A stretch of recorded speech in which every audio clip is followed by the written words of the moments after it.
Layuan mo ang anak ko. Ayoko po. Layuan mo ang anak ko. You're not even allowed to love him. Isa ka lang naman. Commoner. Mahal ko po si Logan. Yung pagmamahal mo sisira sa anak ko.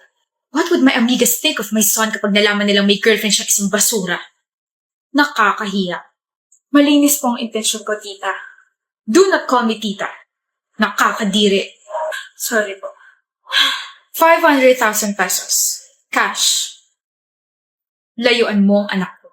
Grabe ka naman po. Hindi naman po nabibili yung pagmamahal ko para sa anak ninyo. Dagdagan ko pa ba? 750,000 pesos. Malaki na yan para sa isang katulad mo. I heard may sakit yung tatay mo. Kailangan mo yan. Be practical. Madam, marami pang iba dyan, Ophelia. At kilala ko ang anak ko. He won't settle for someone like you. Tatanggapin mo ba? 2 milyon. Kapalit ng paglayo ko sa anak ninyo. Shameless. Okay, expect the money tomorrow. Ihahatid ng bodyguard ko sa bahay ninyo. Makakaalis ka na. Logan. Ophelia, mahal. Totoo ba? Tinanggap mo yung pera? I'm sorry. Kailangan ko ng pera eh. Kailangan natin ng pera. Di ba magtatanan tayo? Uto-uto talaga yung nanay mo. Akala niya may sakit si tatay, pero ang totoo, wala naman na talaga akong tatay, Diyos ko. Magkano in-offer sa'yo? 500K. Tapos ginawa niya 750, pero sabi ko gusto ko ng 2 million. Ang laking pera na nun para makapagsimula tayo, di ba? Anyway, bukas niya pa mabibigay yung pera, kaya stay low-key ka muna ha. Huwag kang papahalta, tapos kapag nabigay na, saka ka na pumunta rito, tapos umalis na tayo papunta ibang bansa. Akala mo talaga makikipagtanan ako sa isang gold digger? Ano? Akala mo, hindi ko alam? Alam mong ano? Na mahilig ka makipagrelasyon sa taong mapera na may pamilyang alam mong kaaayawan ka. Kapag nakuha mo na yung pera sa kanila, iiwan mo yung taong mahal mo. Logan, nauto ko naman yung mama mo. Sa tingin mo, nauto mo talaga si mama? Sa tingin mo, dadating yung pera? Kasi planado na lahat simula pa nung una. From our first meeting to my mom's fake evil attitude. Galing, di ba? Pero naalala mo si Lorenzo? Yung huling biktima mo? Kaibigan ko yun. You know, it's payback time. Mahal kita. Mahal mo pera namin, Ophelia. Ibigay niya yung 2 milyon. Pinaghirapan ko yun. Pinaghirapan? Don't worry. I left 200 pesos in your bank account. 200 pesos? Pampalubag-loob. At least may nakuha ka, di ba? Init naman. Excuse me, may nakuha ba rito? Ay, ganda mo naman. Ay, meron. Yung kaibigan ko. Kaso I gotta put me first, ganun. So, upo ka na. Okay na sa kaibigan mo? Actually, nasa CR siya naglalabas ng sama ng loob. Okay. I'm Philip. Hello. Pangalan mo? I'm Cornelia. Mag-enroll ka rin? Hello, pansinin mo naman ako. Mag-enroll ka rin ba? Yes. Mag-isa ka lang? Napaka-strong independent woman mo naman. Anong course kinukuha mo? IT. Wow, so techie. Techie? Techie. Information technology. Technology. Ako naman, ang kukunin kong course, Bachelor of Science in Your Heart. Huh? Ikaw ang kukunin ko. Yung puso mo, pupunin ko. Charot. Ito naman, biglang nangasim yung mukha. Nagbibiro lang ako. Pangit ang biro mo. Sungit. Ba't ka natatawa? May nasabi ba ako nakakatawa? Medyo nakaka-offend ah. Nothing. Grabe lang yung second-hand embarrassment na nakukuha ko from you. Ano? Pwede mag-suggest? Ano? Don't be like this to other people. Baka maging uncomfortable sila lalo na hindi ka nila kilala. Wait, uncomfortable ka sa akin? Yes. Learn to read the room. I'm not answering your questions kanina kasi ayoko makipag-usap sa'yo. But you're really makulit. Please don't take this in a negative way. I'm just educating you. Kala mo naman maganda. Maganda talaga ako. Tsaka nakalimutan mo na ba unang lumabas dyan sa bibig mo pagkakita mo sa akin? Ay, ang ganda mo naman. Kapal lang mo. Mukhang natapakan ko yata ego mo. Okay lang yan. Marami pang mangre-reject sa'yo. Excuse me. O pre, nakasimangat ka dyan. Kapal ng mukha ng babaeng nakatabi ko, Ruben. Kala mo kung sino, napakayabang. Nagpakilala ako pero sinungitan ako. Gumanat lang naman ako, sabay pangit pala ng ugali. Ah, kilala ko yun. Si Driana yun. Kanina pa pala siya nandito. Anyway, yung student ka kasi kaya di mo siya kalala, pero sikat yun sa buong school sa pagiging matapang tsaka may pinaglalaban, ganun. Teka, Driana? So, ang pangalan niya, Cornelia Driana. Baliw ng Cornelia. Driana Hernandez lang pangalan nun. Saan mo nakuha yun? Anak lang, pati pangalan pinagkait sa akin. Gano'n ba talaga kaayaw niya sa akin? Buwis. Okay lang yan, pre. Ganun actions ng girlfriend ko kapag uncomfortable siya sa isang tao. Ha? Girlfriend? Oh, 3 taon na kami. Huwag mo na ulitin, ha? Sige, Philip. Puntahan ko lang yung girlfriend ko si Cornelia Driana. Loy, sinasagot na kita. Ano? Sinasagot na kita. Boyfriend na kita. Sinasagot mo na ako? Kurutin mo ako, Diana. Ha? Baka nananaginip lang ako ngayon eh. I love you. I love you too. Di, alam mo to? Natapos na namin yung assignment na yan. We, pwedeng patulong? Alam mo naman kasing mahina ako sa math eh. Papagawa mo na naman sa akin? Dali na, B. Love mo naman ako, diba? Babawi ako. Bibilan nila kita ng food mamaya. Sabi mo last na yung pinagawa mo sa akin noong nakaraan. Bumawi ka. The best ka talaga, B. Sumunod ka sa akin. Wait lang ah. Akala ko ba matalino ka? Bakit? Galit ka ba sa akin, Loy? Di ba matalino ka? Eh, bakit lahat ng pinagawa ko sa assignment at saka mga essays, puro mali? Puro bagsak? Alam mo bang 3 line of 7 ko dahil sa ginawa mo? Puro mali yun. Parehas lang naman tayo ng teacher. Oo. Ito. Saksak mo sa kukote mo para malaman mo hindi ka talaga matalino. Deserve mo naman yung mga line of 7 mo eh. Ano? May sinasabi ka? Sabi ko, deserve mo yung mga line of 7 mo, Loy. Deserve ko? Ganyan na nakuha mo dahil manggagamit ka. Dahil tamad ka. Ganyan na nakuha mo dahil ako ang napili mo. Ikaw ba si Diana? Yung nililigaw ni Loy? Yes, bakit? Sino po kayo? I'm a concerned citizen. I'm Loy's friend, Treya. Hi. I just want to say na gagamitin ka niya and mag-start yung plan niya once sasagutin mo na siya. Plan? What plan? Sumama ka sa akin. I'll open this conversation with him para malaman mo. Loy, itutuloy mo pa rin ba yung plano kay Diana? Oo naman. Nagpapakahirap akong ligawan yun tapos bigla akong aatras. Yung nga. Ano ka ba?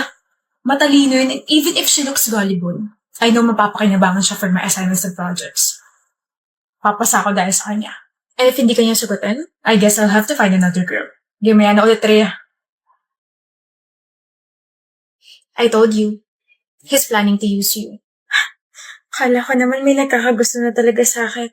Why are you doing this? Marami na siyang ginamit. Kasama na ako ron. At nung nalaman ko yung totoo, I forgave him and made him my friend to avenge myself. Now it's your turn. Teach him some lesson, okay? Makakaasa ka. Yung sagad sa buto. I'm sorry, Diana. Please help me agad. Babawi ako. Hindi ako pwede magkaroon ng ganitong grades. Mapapaya ako ng parents ko tsaka magagalit sila. Please. Sige, tutulungan kita.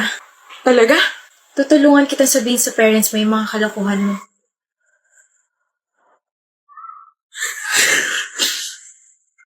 Hoy, Jessie. Thank you for calling me. How may I help you? Oh. I found your ID sa my field. Here you go. Wait, crush. Ilalagay ko muna sa calendar ko na pinansin mo ako ngayon. I said I found your ID. You found my ID? Yep, here. No, crush. You found me and then I found you. Okay ka lang? I'm not Jessie J, but I think you're now my flashlight. Light? Pero pwede din naman ako maging si Jessie Saragosa. Kasi parang di ko yata kaya pag sa buhay ko wala ka. Jessie Saragosa yun, di ba? Nauntog ka na naman ba? Kung ano-ano naman pinagsasabi mo. Sinusungitan mo na naman ako, kawawa naman ako. Paalog ka nga sa kaibigan mo para tumino ka naman. Matino ako! Sorry. Na-offend ba kita? Matino ako pero kapag harap kita ako ay nawawala sa sarili. Parang, Christian? Yan. Ewan ko sa'yo. Alam mo, Christian, kapag ako tumigil sa pangungulit, huyo ka na sa akin. Halata namang ako lang ang nagbibigay sa'yo ng makulay na buhay na parang gulay. No, Jessie. Kapag ikaw hindi ko pinansin, baka umiyak ka. Gustong-gusto mo pa naman ako. Ang yabang I'm gonna remove that smirk, Christian. Ipupusta ko puso ko. Hindi mo kaya. Puso? Bakit? Gusto mo na ba ako? Gusto? Let's see. Try harder, Jessie. You won't last long. Marupok ka pa naman. Papansinin mo rin ako. Mukhang ikaw ang iiyak, boy, Shut up. Pangalawang araw pa lang. Matirang matibay, di ba? Pero sa pagkakakilala ko kay Jessie, bro, hindi marupok yan. Mataas pride niyan. Kaya ako sa'yo. Pansinin mo na. Umamin ka na. We had a deal. Deal mo mukha mo. Parang ewan kung makangiti kahapon tapos ngayon, mas masama pa mukha mo kaysa sa akin na bumagsak sa pre-cal. Bahala ka. Baka maliit ka niyan. Bayan, kung uubo kayo, doon kayo sa labas. Yung virus niyo pakalat-kalat. Hoy. Okay, fine. I give up. Sorry for what I said and for how I acted. Pansinin mo na ako. Oh, Christian, nandiyan ka pala. Kanina ka pa? Hindi mo ba ilalagay sa calendar mo na pinansin kita ngayon? Na natalo ako sa challenge natin? Bakit ko ilalagay yun? Sino ka ba?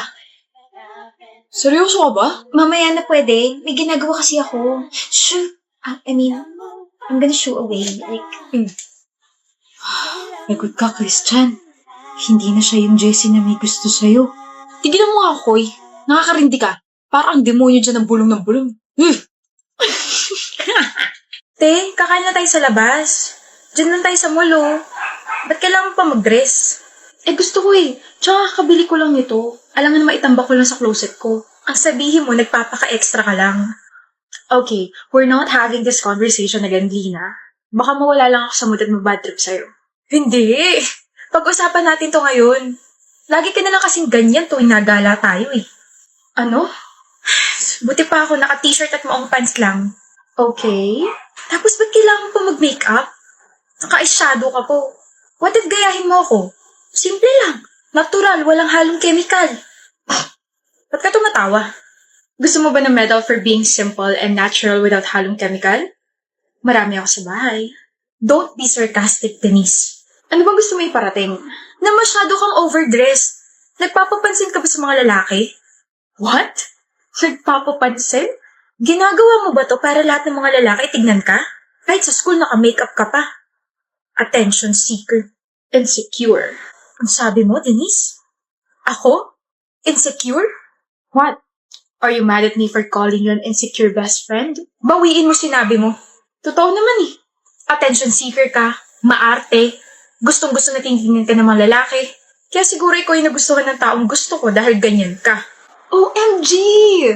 So this is all about Trey. Your guy best friend na crush mo. Well, hindi ko kasalanan na gusto niya ako. Kahit close kayo nun, ayoko siyang kilalanin. Wala akong pakialam sa kanya. Nagsusuot ako ng mga ganitong damit and I'm wearing makeup para mas maging confident ako. I satisfy myself. Excuse me. You deserve that slap for insulting me. I can't believe I befriended someone like you. Well, congratulations, Lina. You just lost someone who treasures you so much. You just lost me. Oh, Lina? Trey, may kasama ka? Si Denise kasi iniwan ako. Hindi niya na ako tinuturing na kaibigan. Huh? Bakit? She likes you too. Gusto niya ako? Sabi niya hindi niya maatim na close tayong dalawa. Mas pinili ka niya kaysa sa akin. Kasama niyang kaibigan.